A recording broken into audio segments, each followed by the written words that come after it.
모세의 실패와 회복, 이것이 오늘 말씀의 주제입니다. 그리스 신화에 비극들이 많이 나옵니다. 그리스 신화에 나오는 비극의 영웅 중에 최고의 비극의 영웅, 비극적 인물이라고 하면 소포클레스가 그렸던 오이디푸스 왕입니다. 오이디푸스는 현명한 인물이었습니다. 누구도 풀지 못한 어려운 수수께끼를 풀어서 스핑크스로부터 테베를 구해내고 그 공로 덕분에 왕으로 추대됩니다. 그는 탁월한 통치력을 발휘해서 테베를 15년 동안 평화와 번영으로 이끕니다. 이토록 총명하고 통치력까지 갖춘 인물이 순간적인 분노를 이기지 못하여 살인을 범하게 됩니다. 그리고 이것으로 인해서 그의 운명은 완전히 바뀌게 됩니다. 오이디푸스는 테베로 가는 좁은 길목에서 한 일행과 마주치게 됩니다. 서로 비키라고 하다가 화가 나서 싸우다가 그 마차에 탄 사람들을 다 죽이게 됩니다. 그 일행 중에 자기의 친아버지인 라이오스가 있었습니다. 물론 그분이 자신의 친아버지인 것은 알지 못한 상태에서 그를 죽이게 됩니다. 그러고 난 다음에 이후에 자기가 아버지를 죽였다는 사실을 알게 됩니다. 그래서 자신의 두 눈을 자기가 스스로 찌르게 됩니다. 그리고 비극적 사람으로서 삶을 마치게 됩니다. 한 작품, 특히 거작에 대해서 하나의 해석만 있을 수는 없습니다. 해석의 독점은 있을 수가 없죠. 여러 가지로 이것을 해석을 합니다. 그러나 인문학에서 이 오이디푸스나 그리스 비극을 논할 때 꼭 운명을 얘기합니다. 운명. 이렇게 될 수밖에 없는 운명에 맞서 싸우는, 자기 눈을 찌르는, 맞서 싸우는 것에 의미하거든요. 그런 영웅을 그린 것인가? 아니, 또 하나가 있는데, 또 하나의 관점이 있는데, 그리스의 비극의 영웅들은 한결같이 순간적인 분노를 참지 못합니다. 그래서 일을 저질러요. 그래서 비극을 맞이하게 돼요. 이쪽 관점으로도 볼 수가 있습니다. 오이디푸스가 그런 인물이었습니다. 그리고 오늘 보게 될 모세 또한 그렇습니다. 40년 동안의 광야 양치기 생활을 보내고 40년간 이스라엘을 광야 생활로 또 인도하고 이제 마침내 하나님이 허락하신 약속의 땅 가나안이 보이는 여리고 맞은편에 섰습니다.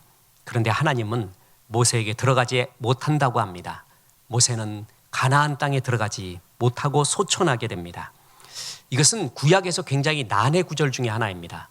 왜 모세가 가나안에 못 들어갔을까? 그래서 여러분, 이런 것을 혹시 이런 해석을 들어본 적이 있는지 모르겠습니다. 모세는 율법을 받았죠. 그래서 율법의 상징이고 가나안에 들어간 게 여호수아예요. 여호수아의 어원은 예수입니다. 그래서 가나안으로 들어가는 것은 율법은 못 들어가고 예수는 들어간다. 이런 해석, 그것은 잘못된 해석입니다. 옳지 않은 해석. 성경 본문이 말하고 있는, 성경의 전후 문맥이 말하고 있는 것과는 다른 지나친 영해라고 생각을 합니다. 성경은 분명히 모세의 실패에 대해서 이렇다라고 얘기해 주는 구절이 있습니다. 우리는 그것을 중심으로 모세는 어떻게 실패했고 어떻게 회복했는가를 봅니다. 먼저 모세의 실패입니다. 성경에서 정확하게 모세는 왜 가나안 못 들어갔는가? 첫 번째 이유가 가나안으로 정탐꾼을 보낸 것을 허락했다라는 것입니다. 이스라엘 백성이 가나안 땅에 직전에 오게 됐습니다. 그냥 들어가면 됩니다. 그런데 정탐꾼을 굳이 보내갖고 어떤가 한번 보겠다고 하나님 주신 땅이 맞는가? 좋은 땅인가? 그러면 안 좋은 땅이면 안 들어가겠습니까? 불신의 행위예요. 그래서 보내달라고 막 그러니까 모세가 그것을 수용을 합니다. 때로는 사람들의 이야기가 옳아요. 들어야 돼요. 그러나 아닌 경우도 있습니다. 이때는 하나님 앞에 기도하고 결단을 내려야 되는데 모세는 부하내동합니다. 그래갖고 그걸 허락해버립니다. 그러고 났더니 신명기 1장 37절에 이런 구절이 나옵니다. 보세요. 여호와께서 너희 때문에 내게도 진노하서 이르시되 너도 그리로 들어가지 못하리라. 너도 똑같이 동조했잖아. 너도 똑같은 사람이야. 그러면서 못 들어가게 한 사건. 이게 정확하게 성경이 기록한 모세의 실패의 이유입니다. 그리고 두 번째가 있습니다. 두 번째가 중요합니다. 그것은 모세의 혈기로 인한 교만 때문에 그랬습니다. 모세는 사실 한 세 가지 정도의 결정적인 혈기의 사건이 그에게 있었습니다. 첫 번째는 애굽 사람을 때려 죽인 거죠. 이집트의 왕자였을 때 자기 종족인 히브리 종족을 못되게 구는 것을 보고 애굽 사람을 쳐 죽입니다. 보세요. 출애굽기 2장 11절. 모세가 장성한 후에 한 번은 자기 형제들에게 나가서 그들이 고되게 노동하는 것을 보더니 어떤 애굽 사람이 한 히브리 사람 곧 자기 형제를 치는 것을 본지라 좌우를 살펴 사람이 없음을 보고 그 애굽 사람을 쳐 죽여 모래 속에 감추니라. 이게 들킵니다. 그래갖고 모세는 도망자 인생이 되고 광야 40년 동안에 있게 되는 운명이 바뀌는 사건이 바로 이 사건이었습니다. 이때 모세가 화를 냈습니다. 뿐만 아니라 광야 생활을 할 때 시내산에 올라가서 십계명을 받게 돼요. 돌판. 그런데 그 밑에서는 지금 전부 이스라엘 출애굽한 백성들이 황소 섬기면서 야단을 치고 있었습니다. 우상 섬기고 있었어요. 모세가 화가 났습니다. 그래서 하나님 주신 돌판을 집어 던져서 깨버려요. 그냥 옆에 잘 놔두고 이렇게 이건 고이 간직하고 막 화를 내도 되는 건데 왜 그걸 던지냐고요. 보세요. 신명기 9장 17절. 내가 그 두 돌판을 내 손으로 들어 던져 너희 목전에서 깨뜨렸노라. 모세도 대단한 사람이에요. 그런데 결정적인 사건이 무리바에서 일어납니다. 이 무리바에서의 혈기 부린 교만의 사건으로 인해서 모세는 결정적으로 가나안에 못 들어가게 됩니다. 무리바에서의 사건이 무엇인가? 그게 오늘 본문인데 민수기 20장 반석에서 물을 내는 사건이죠. 이 사건은 이스라엘이 이제 광야 생활 40년이 거의 지나간 시대 때의 이야기입니다. 1세대는 다 죽었어요. 출애굽한 1세대 보세요. 그 사람들은 신구약 성경을 통틀어서 집단 사람들이, 그러니까 한두 사람, 기적이 보여줬던 몇몇 부류가 아닌 모든 백성이 기적을 체험한 신구약에서 일어난 최고의 기적 체험 백성들이었습니다. 애굽에 내렸던 10가지 재앙을 봤죠. 홍해가 갈라지는 체험을 했어요. 만나 내려주셨죠. 메추라기 내려주셨죠. 르비딤에서 반석에서 물이 났죠. 이런 것은 어느 사람도 체험하지 못했던 거예요. 근데 기적이 사람을 변화시키지 못합니다. 사람들은 늘 불평합니다. 불만합니다. 이들이 가나안까지 섞여 들어가면 새하늘 새 땅 같은 가나안의 새로운 시작이 안 되겠다 싶어서 하나님은 이들을 전부 광야에서 죽게 만듭니다. 그리고 지금 이 지금 이 무리바에서의 사건은 거의 2세대의 이야기예요. 새로운 세대예요. 이제 이들은 광야 생활 말기잖아요. 더욱더 믿음이 필요해요. 하나님이 광야 생활 내내 먹을 거, 입을 거, 신을 거 다 채워주는 거 봤어요. 그리고 자기의 전 세대가 불평, 불만, 불신 때문에 죽어가는 모습도 다 보았습니다. 그러면 이제 새로워져야 되잖아요. 그런데 자기의 윗세대와 똑같은 불평을 합니다. 똑같이 물이 없다, 뭐가 없다. 주님이 분명히 내어주시고 기도하면 들어주시는데 기도 전에, 찬송 전에 불평부터 시작합니다. 벌써 불만부터 이야기를 합니다. 모세가 그것을 들었습니다. 자, 물 없다고 할 때 출애굽기 17장에서는 르비딤이라는 곳에서 그 반석에 지팡이를 치라고 하나님이 얘기했어요. 그래서 지팡이를 반석에 쳤더니 물이 났어요. 그런데 요번에 물이 없다고 또 불평하니까 모세가 기도하니까 이번에는 반석을 치지 말고 명하라. 말로만 명하라라고 했어요. 말로만 물아 나와라 이렇게 얘기하라고 했어요. 근데 모세는 이성을 잃어버렸습니다. 분노가 났어요. 화가 났어요. 혈기가 났어요. 그래서 뭐라고 했는가? 20장 10절. 모세와 아론이 회중을 그 반석 앞에 모으고 모세가 그들에게 이르되 반역한 너희여 들으라. 우리가 너희를 위하여 이 반석에서 물을 내랴? 지금 하나님이 물을 내잖아요. 내가 내랴? 한번 내볼까? 너 또 불평이니?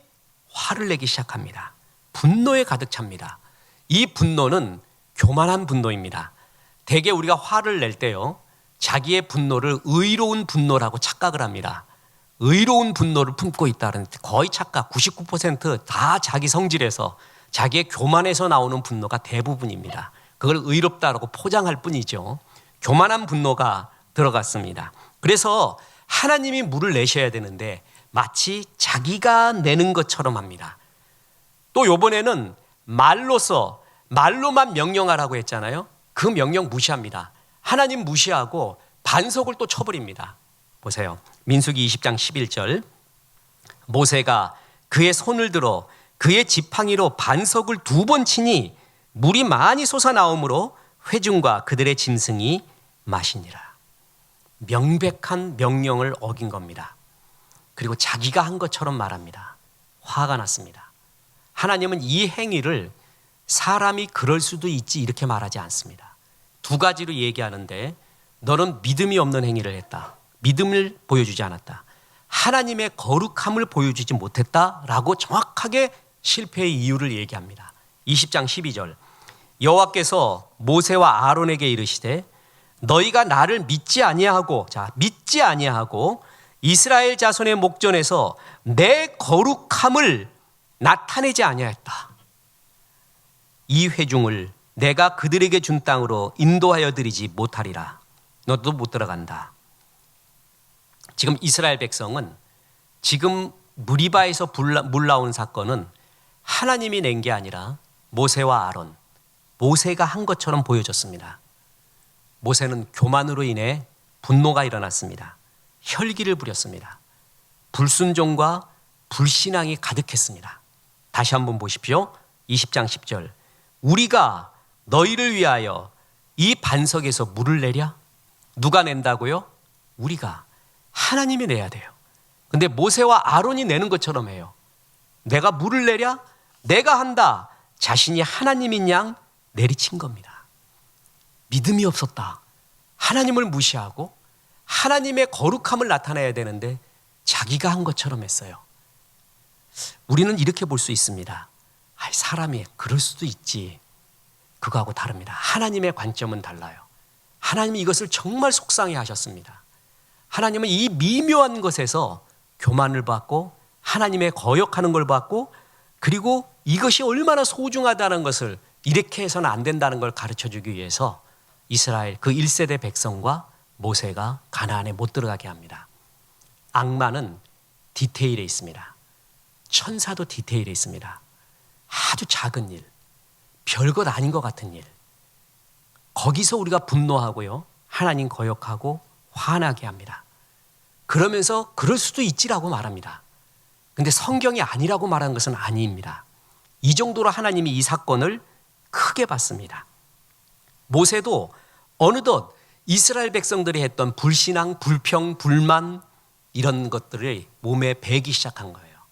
그래서 그것이 쌓여 있다가 나오게 됩니다. 바로 이 사건이 일어난 곳을 주님은 무리바라고 불렀어요. 무리바가 뭐냐면 하나님과 다투었다라는 겁니다. 보십시오. 민수기 20장 13절 이스라엘 자손이 여호와와 다투었으므로 이를 무리바 문이라 하더라. 무리바 하나님과 다퉜다? 아니 어떻게 하나님과 다툴 수가 있습니까? 하나님은 이 사건을 그렇게까지 보았습니다. 나와 다투다니 나와 맞짱 한번 떠볼래? 이렇게까지 봤어요. 아무것도 아닌 것 같이 인문학적으로 보이는 이 사건이 하나님을 정말 마음 상하게 했고 이것을 모세가 가나안 못 들어가게 되는 운명을 바꿔놓은 사건이 됩니다. 아주 작은 사건 같지만 큰 사건. 모세의 실패의 원인. 첫째로 가나안의 정탐꾼 보내자라는 불신의 행동에 동조를 합니다. 그래서 같이 거기에 탑니다. 2번째, 혈기를 부립니다. 화가 났다고 이해할 수 있지만 하나님의 영광을 드러내지 않고 하나님의 명령에 거역하는 행동을 하고 마치 자기가 한 것처럼 하고 분노를 마구마구 쏟아내면서 하나님의 거룩함을 보여주지 않았습니다. 이것 때문에 모세는 가나안에 들어가지 못합니다. 모세의 실패입니다. 우리가 때로 말해요. 이런 작은 일 때문에 내 인생도 바뀌는 경우 많습니다. 정말 쓸데없이 화를 내요. 분노를 해요. 욱해요. 그것 때문에 상대방의 마음에 각인이 돼요. 저 사람은 이런 사람이구나. 그래서 좀 사랑이 안 가요. 두려워해요. 그리고 커뮤니케이션을 못해요. 그래서 정말 뒤집어지는 경우가 아무것도 아닌 사건에서 운명이 바뀌어지는 경우가 있는데 바로 이런 경우가 거기에 속합니다. 모세의 회복을 보겠습니다. 모세는 이런 마음 그대로 있을까요? 또한 쓴 마음 그대로 있을까요? 모세는 분명히 회복이 되었습니다. 모세가 죽기 전에 이스라엘 백성에게 전한 세 편의 하나님의 말씀이 신명기입니다. 그 신명기 말씀이 모세의 마지막 설교도 참 감동적이지만 모세의 삶의 태도, 특히 죽음을 앞둔 삶의 태도가 너무나 아름답습니다. 신명기 3장에 보면 하나님과 모세와 대화하는 내용이 나옵니다. 모세가 이렇게 말합니다. 하나님, 나를 저 요단강 건너서 아름다운 하나님의 가나안 좀 보게 해 주십시오. 그랬더니 하나님이 말씀하십니다. 얘야, 여기가 족하다. 너는 여기서 가나안을 바라만 봐라. 그리고 이제 그 말 그만하고 여기서 이제 나에게 오거라. 이렇게 말합니다. 건너가기만 하면, 요단강만 건너가기만 하면 가나안 땅입니다. 그때 모세의 상황이 어땠는 줄 아십니까? 보세요. 신명기 34장 7절에 모세가 죽을 때 나이 120세였으나 그의 눈이 흐리지 아니하였고 기력이 쇠하지 아니하였더라. 인공지능으로 다 장기 바꿨나 봐요. 그래가지고 인간은 인간이 돼. 지금 그런 시대가 왔잖아요. 늙지 않는 시대. 다 바꾸면 된대. 부속품. 부담 없는, 부작용 없는 부속품으로 다 바꾸면 가능하다. 노화 극복, 죽음 극복. 아마 그랬나 봐요. 그래서 기력도 쇠하지 않고 눈도 흐려지지 않았어요. 자기가 혈기 부려서요. 하나님이 그랬다고요? 이게 말이 되는 소리입니까? 나 40년 동안 광야 생활하고 또 이스라엘 백성 끌고 40년 동안 또 광야에서 도합 80년이요. 나만은 들어가야죠. 나 이거 하나 바라보고 살았는데 나 못 들어간다고요? 에라이 그러고 들어갈 수도 있어요. 자기 힘이 이만큼 있어서.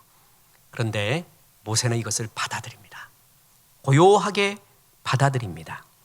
그리고 모세의 죽을 때의 모습을 성경은 이렇게 표현하고 있습니다. 신명기 33장 1절 하나님의 사람 모세가 죽기 전에 이스라엘 자손을 위하여 축복함이 이러하니라. 이스라엘 자손을 축복하고 줬습니다. 여러분 이게 이해가 됩니까? 우리 같으면 축복 안 할 수도 있어요. 그냥 저주하고 죽습니다. 내 인생에서 최고의 비극은 너희들 만난 것이다 이것들아. 나 아냐? 그냥 애굽 사람 죽여서 40년 동안 광야에서 뺑뺑이 살았다. 난 그때 인생 끝난 줄 알았는데 하나님께서 호렙산에서 가시떨기 가운데 날 부르셔서 출애굽하라고 했다. 그래서 바로에게 가서 목숨 걸고 가서 10가지 재앙 하나님이 몰고 와서 너희들 끌어냈다. 끌어내서 그 중요한 기적들을 다 봤는데도 내가 40년 동안 들은 게 뭐냐? 감사 한마디도 없다. 니네 계속 불평불만했다. 이게 먹고 이게 없고 이게 없고 또 애굽으로 돌아가자 그러고 왜 고기 없냐 그러고 왜 광야에서 정력제는 왜 찾냐 그러면서 마구마구 화냈을 거예요. 내가 이거 듣고 80년을 썩었다. 정말 너희 만난 것이 내 인생에서 최고의 비극이다. 이놈들아 내가 그냥 죽는 김에 욕하고 죽자. 내가 쌓았던 욕 다 하고 죽을 수도 있어요. 근데 축복을 해요. 이게 하나님의 은혜 아닙니까? 그가 마음의 심령이 회복돼서 그러고 그 이유가 뭘까요? 그는 하나님과 친했기 때문에 그렇습니다. 다윗도 그랬잖아요. 모세도 보십시오. 신명기 34장 10절 그 후에는 이스라엘에 모세와 같은 선지자가 일어나지 못하였나니 모세는 여호와께서 대면하여 아시던 자요. 다윗의 별명 내 마음에 합한 자. 모세 하나님과 얼굴을 대면하여 만나는 자. 하나님은 모세를 굉장히 친근하게 보셨습니다. 친밀함입니다. 모세야 여름밤이구나. 야 우리 한번 모닥불 피워놓고 저기 밤하늘 한번 보자. 아메리카노 갖고 왔냐? 나도 한 잔 다오. 그래서 커피 마시면서 서로 대화하는 허물없는 친밀한 사이. 얼굴을 대면하여 아는 자요. 신앙의 최고봉, 신앙의 핵심은 관계입니다. 관계거든요. 이 관계가 아름다운 것이에요. 그런 사람이었기 때문에 친하다는 것은 상대방의 인격과 판단, 분별을 수용하고 인정한다라는 것입니다. 모세는 받아들입니다. 그로부터 오랜 시간이 지납니다. 예수님이 이 땅에 오셨을 때 변화산에 야코보, 요한, 베드로를 데리고 갑니다. 저는 변화산 보지 않고 본질산이라고 봅니다. 왜냐하면 그곳에서 예수님의 본질을 봤습니다. 이 세상 어느 세탁소에서도 빨아도 안 되는 하얀 옷을 입었습니다. 얼굴이 해같이 빛났습니다. 변화산에서 베드로가 그것을 목격을 합니다. 그런데 그보다 더 또 놀라운 사실은 두 영과 함께 등장했다라는 것입니다. 보세요. 마태복음 17장 3절. 그때 모세와 엘리야가 예수와 더불어 말하는 것이 그들에게 보이거늘. 모세와 엘리야의 영이 예수님과 함께 있습니다. 여러분, 변화사는 가나안 땅에 있습니다. 모세는 육신으로는 오지 못했지만 그의 영으로 가나안 땅에 간 것입니다. 그리고 그것도 성자 예수님, 하나님과 더불어 말해요. 하나님이 모세와 엘리야 두 사람을 데리고 와요. 구약에 그렇게 많은 인물이 있는데 모세 데리고 온 겁니다. 그러니까 베드로가 여기서 초막 셋을 짓자 이렇게까지 얘기하지 않았습니까? 그 영광 사랑한다. 가나안 너무 마음 두지 마라. 지금 이렇게 잘하고 있지 않느냐. 보여주신 이 회복, 이것이 얼마나 좋은지 모릅니다. 그리고 어느 한 구약학자가, 그리고 저와 견해가 같습니다. 하나님이 왜 모세를 가나안 땅에 못 들여보냈을까? 성경이 말하는 분명한 이유는 그의 혈기, 가나안 정탐꾼 사건 때문입니다. 전 이것은 지극히 개인적인 추측입니다. 근데 나만 추측했는 줄 알았더니 한 구약학자도 동일하게 말해서 나름 자신감을 얻었습니다. 가나안 땅은 거저 얻어지는 것이 아닙니다. 가나안 처음에 들어가자 한 게 뭐였죠? 여리고 전투, 아이성 전투. 이제 광야에서는 주님이 다 먹여줬어요. 그리고 전쟁을 다 피하게 해줬어요. 피해가라, 피해가라, 피해가라. 싸우지 마라, 여기서는. 근데 가나안은 전부 정복을 해야 돼요. 전쟁을 해서 얻는 땅이지 저절로 주어지는 땅이 없어요. 그 전쟁의 리더가 여호수아예요. 모세야, 너는 싸우지 마라. 이 생고생을 80년 했는데 가나안에 들어가서도 또 전투하려고, 전투하면서도 이스라엘 백성 얼마나 불신하고 불평하고 말이 안 되는 줄 아니? 그 모습 또 보려고. 그냥 여기서 내게로 와라. 주님이 그런 죽음의 축복을 주신 게 아닌가 이렇게 생각을 해봤습니다. 그럴 수도 있지 않겠습니까? 그냥 죽게 가는 게 낫습니다. 어떨 때는요. 그냥 가서 거기서 또 기력이 쇠하지 않았다고 싸워요. 험한 꼴도 다 봐요. 거기서 또 40년 지내요. 그냥 죽게 간 게 축복이었습니다. 아마 그래서 이제 이 전쟁 보지 않게 모세에게 안식을 주지 않았는가 추측을 했습니다. 한 구약학자도 그렇게 얘기했습니다. 자, 이제 중요한 결론입니다. 욱하는 성품은 고칠 수 있다라는 것입니다. 누구나 욱하는 감정이 있습니다. 없는 사람 없습니다. 어떤 사람이 큰 죄를, 사람을 두들겨 패서 감옥에 왔습니다. 왜 그렇습니까? 그러니까 나는 욱하는 감정 때문에 그랬어요. 그래요. 그럼 욱하는 감정 가지면 전부 감옥 가야 되네. 안 한 그런 사람도 있잖아요. 욱하는 감정, 그것은요, 세 가지 요인이 있습니다. 생물학적 관점에서 볼 수도 있고요, 내면적 요소도 있고 사회적 요소도 있습니다. 생물학적 관점은 이런 어떤 몸에 육체적으로 감정 조절 능력이 안 되는 사람이 있다고 합니다. 그건 치료받아야 됩니다. 또 하나, 내면적 요소가 있습니다. 과거에 부당하게 처우받았던 상처와 아픔, 과거에 수없이 폭력을 당했던가, 요즘 학폭이 유행하잖아요. 학폭이 정말 무서운 사건으로 오지 않습니까? 애들 나이 때 그럴 수도 있거니 할 정도가 보지 않고 큰 사건으로 다루고 있는 게, 어릴 때 동료들이나 자기 선배에게 당했던 그 폭력이 어마어마하게 그의 자존감과 달려갈 길에 짐이 됩니다. 심지어는 진짜 극단적인 선택을 할까지 그런 상처를 이기지 못했을 때 욱하는 게 나올 수 있고, 또한 사회적 요인으로 그럴 수도 있습니다.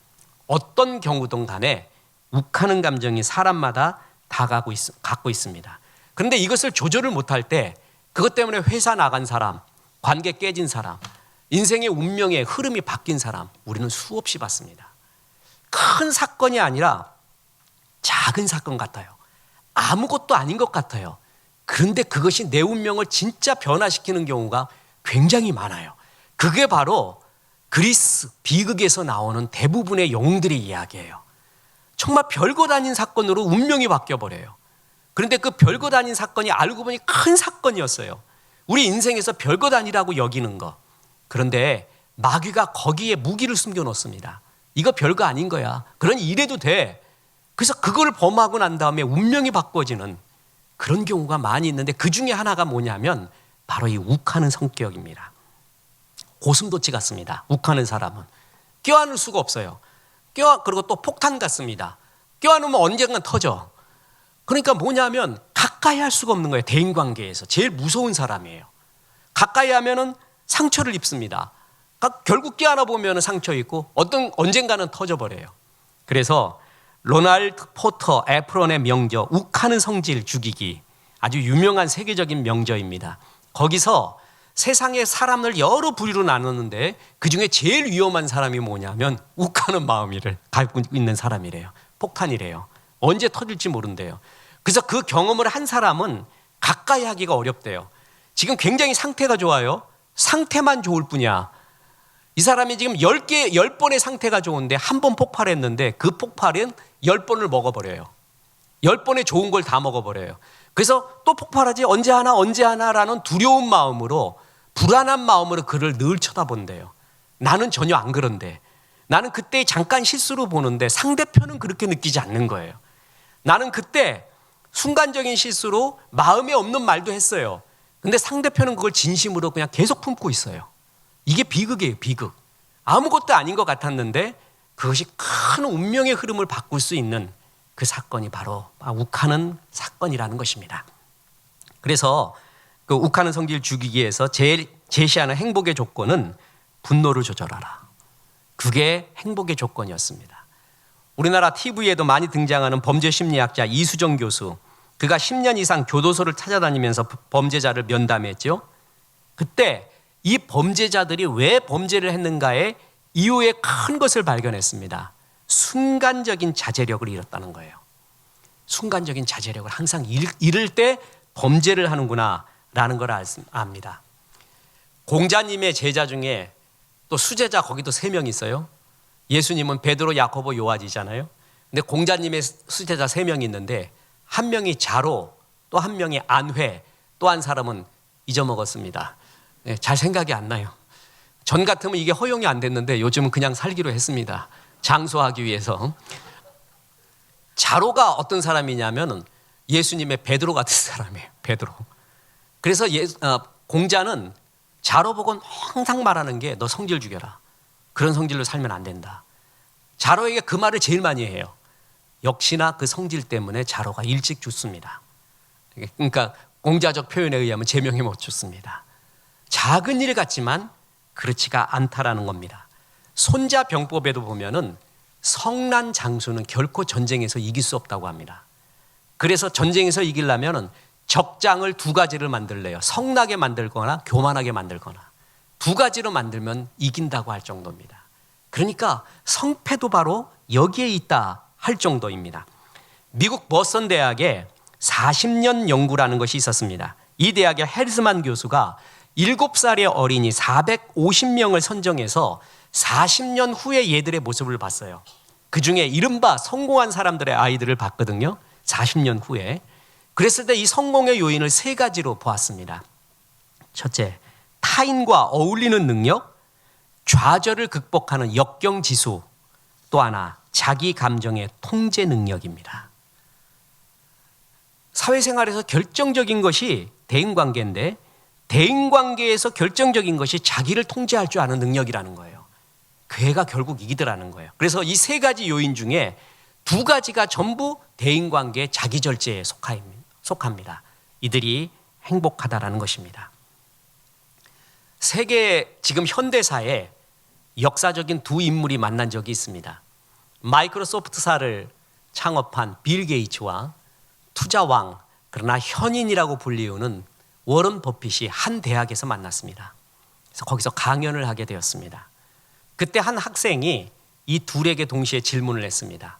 선생님들 정말 성공했는데 다 부러워하는 성공을 갖고 있는데 진짜 진정한 성공이 무엇입니까? 라고 물었어요.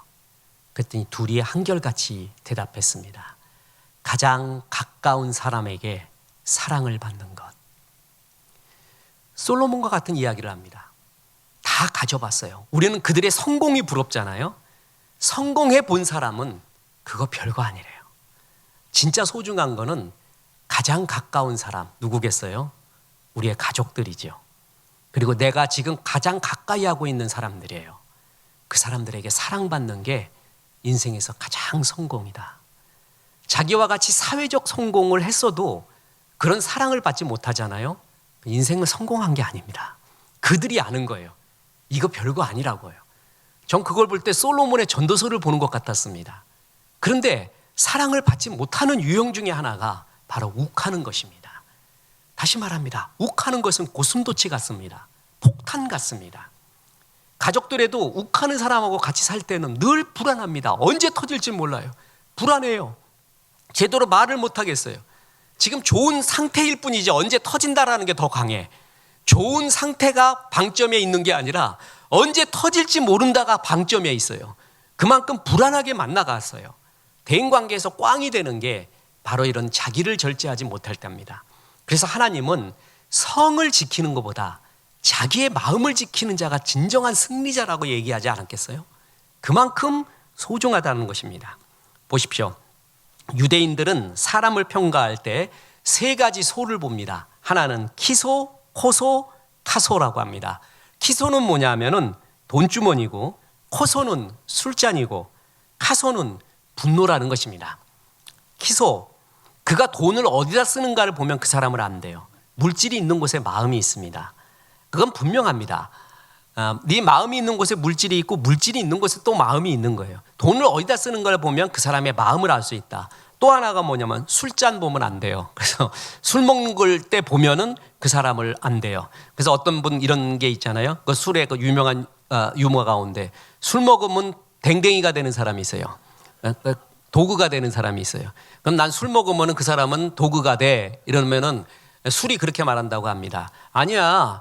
그 술이 그렇게 만든 게 아니라 네가 원래 도구였다는 것을 술이 증명해 준 거야. 그렇게 말한다고 하죠.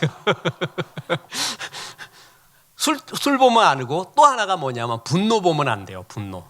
그가 어떻게 얻을 때 분노를 내는가, 분노를 참을 줄 아는가. 이렇게 키소, 코소, 카소 보면 그를 알 수 있다. 유대인의 지혜서에서 그렇게 나올 정도입니다. 보십시오. 우리가 이해 안 되는 구절 중에 하나가 눈에는 눈, 이에는 이. 사랑의 하나님이 왜 그런 말을 할 수 있을까? 구약학자들이 해석하기를 이렇게 합니다. 눈에는 눈까지만 해라. 이에는 이까지만 해라. 너 눈 하나 다쳤는데 2개 뽑으려고 하잖아. 너. 네 마음은. 너 하나 손해봤는데 10개 복수해야 속이 풀리잖아. 주님은 이걸 잘한다는 거예요. 그래서 눈 하나에 하나만 해라. 이 하나에 하나만 해라. 욱하는 성질에 내가 한 대 맞아서 난 10대 때린다. 그게 내 인생 철학이야. 이런 사람들 되게 많아요. 그래서 하나씩만 1대1만 말했다는 것입니다. 그게 정말 맞는 해석입니다. 그만큼 우리가 욱하는 성질 때문에 사람들을 많이 죽게 합니다. 자, 이제 또 중요한 결론입니다. How? 어떻게 극복할까요? 저는 목회한 이래로 제일 많이 본 책 중에 하나가 우울증에 대한 책입니다. 25년이 넘었습니다. 정말 지금도 보고 있습니다. 어떻게 극복할 수 있을까? 왜냐하면 현대인이 그만큼 우울증이 많기 때문에 그렇습니다. 고통스럽기 때문에 그렇습니다. 그런데 기록해 놓은 거 보면 학파에 따라 다 달라. 우울증의 발생의 원인을 의학의 학파, 정신의학의 학파에 따라 또 다 달라요. 원인이 다르면 결과도 다르죠. 해결책도 다르잖아요. 그래서 해결책도 다 다른 것 여러 가지를 봐왔어요. 지금도 진행 과정에 있습니다. 그리고 또 하나가 욱하는 성질에 대한 것입니다. 이것도 여러 책을 봤습니다. 그래서 여러 공통점을 뽑아내요. 이때 이 독서의 방법 중에 하나가 뭐냐면 지혜를 뽑아내는 것 중에 여러 다 다른 얘기예요. 그런데 그 가운데 공통점이라는 게 있어요. 그거는 맞구나. 이게 이제 어떤 의미를 뽑아내는 방법 중에 하나거든요. 욱하는 성질을 다루는 여러 책이 있는데 공통적으로 말하는 게 있어요. 이거는 정말 공통적이에요. 그게 뭐냐면 잠시 참으라는 겁니다. 이거는 의지로서 해야 된다는 거예요. 욱하는 마음이 들 때 1분만 참고 있잖아요. 그러면 내 감정, 솟아나오는 분노의 90%가 해결이 된다고 합니다. 얼마만 참아도? 1분만 참아도요. 그 1분을 못 참는 거예요. 그냥 후라이팬 확 달아놓잖아요. 막 달구어놔 후라이팬. 그럼 뜨거워.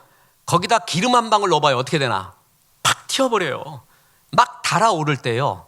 그때는 진짜 한 방울만 떨어뜨려도 막 터져버리거든요. 그런 상태가 욱하는 상태예요. 그건 식혀야 돼요. 시키기 위해서는 뭐냐면 1분만 참아도 된대요. 그러면은 그것이 90%의 감정이 없어지게 된대요. 그래서 제일 권하는 테크니컬한 방법이 뭐냐면 참아라. 1분을 참아라. 그때 말을 하지 마십시오. 얼굴도 보이지 마십시오. 눈빛도 보이지 마십시오. 그냥 숨는 거예요. 그리고 골방에서 참는 겁니다. 여러분, 말로만 말하는 게 아니라 눈빛으로도 말하고 얼굴로도 말하는 거 아시죠? 작은 일 같은데 큰 일입니다. 옛날 태종 이방원이가 자기 원경왕후 민씨, 자기 아내 집안이 외척으로 굉장히 세력이 많은 것을 알았어요. 이거 그대로 놔두면 왕권이 확립이 안 되는 걸 알고 민무부 민무지를 제거하기 위해서 이제 획책을 쓰죠. 그래서 그들을 귀양 보내고 결국 죽게 합니다. 그런데 그들이 귀양 가고 죽게 되는 이유가 뭔지 아십니까? 왕 앞에서 얼굴빛이 이상했대. 그래서 태종실록에 나옵니다. 뭐라고 나오냐 하면은 태종이 이제 양녕대군 세종에게 왕위를 이양하겠다라고 하니까 우리 사극에서 굉장히 많이 본 게 있죠. 신하들이 뭐라 그래요? 아니되옵니다. 막 사극 보면 거의 그거야. 거의 아니되옵니다. 그게 답이란 말이에요. 그런데 이 두 민씨 형제들이 좋다고 웃었어 그때. 아 됐다. 이제 우리가 됐다. 그러고 난 다음에 또 어떻게 됐냐면은 다시 이양하는 걸 내가 취소한다. 그러니까 다들 신하들이 기뻐하는데 이 두 형제만 싫어하는 얼굴을 보인 거예요. 그게 죄명이었습니다. 그래가지고 귀양을 갑니다. 말도 안 되는 거죠. 이미 다 짜고 치는 고스톱이었지만 이유를 그거로 접었어요. 근데 뒤집어 놓고 놓으면 틀린 말도 아닙니다. 나는 작은 일 같았어요. 작은 눈빛, 작은 얼굴빛, 작은 말 하나가 내 운명을 완전히 바꿔놓습니다. 그럴 때 욱하는 눈빛과 얼굴과 말이 나오기 전에 참는 거예요. 1분을. 그걸 안 보여야 돼요. 그래야지만이 그게 절제의 능력이 되는 것입니다. 1분간 참아라. 그리고 또 하나, 욱하는 성질은 생물학적, 내면적, 사회적 요인이 다 복합되어 있다고 말했죠. 그걸 극복할 수 있는 것은 성품입니다. 성품으로 이겨야 되는데 예수님의 성품으로 성화를 이루어갈 때 가능한 것입니다. 욱하는 성질은 성질이 아닙니다. 그것은 성품입니다. 기질이 아니라 성품의 문제입니다. 그래서 성화되어야 할, 벗어야 될 죄성에 속하는 것입니다. 기질로 숨지 마십시오. 혈액형으로 숨지를 마십시오. 아픔으로 자꾸 숨지를 마십시오. 그것은 극복해야 될 죄성에 속하는 것입니다. 그게 성서적 대답입니다. 그래서 예수님의 성품으로 욱하는 성품을 이겨야 됩니다. 그래서 우리는 기도 때마다도 능력 달라는 기도를 많이 합니다. 문제 해결해 달라는 기도 많이 하는데 능력 주고 문제 해결되면 뭐 합니까? 이런 성품을 가지고 있으면 다 죽여버리는데 능력 줘서 하나님이 취모검 머리카락을 그냥 대기만 하면 이 세 갈래로 나눠지는 취모검을 줬어요. 능력을 줬어요. 그걸로 다 죽이고 있네. 없는 게 나아요. 차라리 그거를 제어할 힘이 없으면 그 능력이 없는 게 낫잖아요. 칼집이 없으면 칼이 필요가 없는 거예요. 그런데 칼 달라고 합니다. 문제 해결해 달라고 합니다. 그런데 성품은 그대로예요. 그래서 다 죽는 거예요. 행복하지가 않는 거예요. 그래서 예수님의 성품을 담게 해달라고는 기도를 동시에 해야 됩니다. 그것이 정말 중요한 성령의 열매요 행복의 길인 것입니다. 그래서 성화를 이루어야 됩니다. 이 가능한 예가 바로 사도 요한입니다. 여러분 사도 요한 그러면 떠오르는 게 뭐죠? 사랑의 사도잖아요. 예수님이 십자가에서 죽으실 때 육신의 어머니 마리아님을 사도 요한에게 맡깁니다. 베드로에게도 안 맡겨요. 이 베드로한테 맡기면은 베드로님이 기분 좋을 때는 밥 3그릇 주고 안 좋을 때는 1그릇 주고 안 주고 막 그럴 수도 있지 않았을까? 조변석계로 아직도 좀 변하지 않았을까? 또 뭐 야코보, 도마, 빌립, 바돌로메 어두에게도 맡기지 않고 요한에게 맡겨요. 제일 믿을만 했어요. 제일 안정적이에요. 사랑이 있었어요. 그래서 마리아님이 소천하자 사도 요한이 이제 마지막으로 등장해요. 그리고 유일하게 순교를 안 한 그 사도가 사도 요한이에요. 그래서 우리는 요한을 사랑의 사도라고 그러잖아요. 그런데 사랑의 사도인 요한이 원래 별명이 뭐냐면 보아너게 우레의 아들이었습니다. 그가 예수님이 예루살렘 올라갈 때 사마리아로 통행합니다. 그때 사마리아 사람들이 예수님의 일행을 받아들이지 않습니다. 그때 요한이 말합니다. 하늘에서 불 좀 내리죠. 예수님, 이 마을 다 태워버리죠. 이놈들이 한번 본때를 한번 보여주십시다, 이랬단 말이에요. 그러니까 예수님이 너 이제부터 보아노게다 이놈아, 우리의 아들이다 라는 별명 지어주는 욱하는 사람이었습니다. 그런 기질과 성품을 가지고 있었습니다. 그가 어떻게 변합니까? 사랑의 사도. 아더 핑크라는 아름다운 신학자는 그가 사랑의 사도로 변한 이유를 이렇게 말합니다. 성경에 보면 항상 예수님 가장 옆에 있었던 게 요한이었습니다. 심지어는 그 품에 기대고 있었더라, 이런 표현들이 많이 나옵니다. 그때 예수님의 심장에 고동 소리를 들었다고 합니다. 사랑의 소리, 용서의 소리, 은혜의 소리를 끝없이 들었대요. 그 우레의 아들이 사랑의 사도로 변한 겁니다. 저는 성경의 원리를 믿습니다. 사람은 변할 수 있습니다. 우레이 같은 나도, 욱하는 성품을 가진 나도 사랑의 사도로 변할 수 있습니다. 예수님을 더욱더 사랑하십시오. 사랑하고 사랑해 가십시오. 그럼 내 성품마저 변하며, 이제 제가 여러분에게 물었잖아요. 여러분 사도 요한 하면 떠오르는 게 뭐예요? 라고 물었잖아요. 그러니까 거의 90% 이상이 사랑의 사도 그래요. 우리의 아들 기억하는 사람 거의 없어요. 그만큼 사랑이 더 방점이 있잖아요. 변할 수 있다는 겁니다.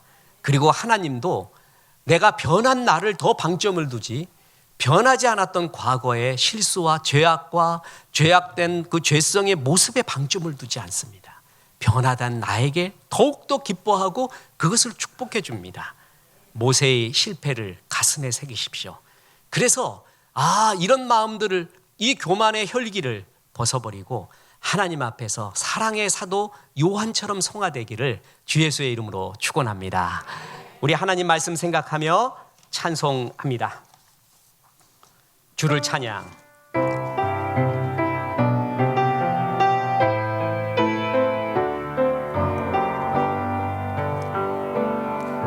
세상의 유혹 시험이 내게 몰려올 때 나의 힘을 얻은 그것들 모두 이길 수 없네. 거대한 폭풍 가운데 위축된 나의 영혼, 어찌할 바를 몰라 헤매이고 있을 때 주를 찬양, 손을 들고 찬양. 전쟁은 나에게 속한 것 아니. 주를 찬양, 손을 들고 찬양. 전쟁은 하나님께 속한 것. 다시 한번 찬양합니다. 주를 찬양. 주를 찬양, 손을 들고 찬양. 전쟁은 나에게 속한 것 아니. 주를 찬양, 손을 들고 찬양. 전쟁은 하나님께 속한 것이니. 이제는 우리 구주 예수 그리스도의 은혜와 하나님의 크신 사랑과 성령님 모세의 실패 회복을 기억하라 말씀하심이 이 말씀에 아멘한 성도들에게 함께 하셔서 이제부터 끝날까지 크신 영광 받으시옵기를 우리 구주 예수 그리스도 이름으로 축원하옵나이다. 아멘.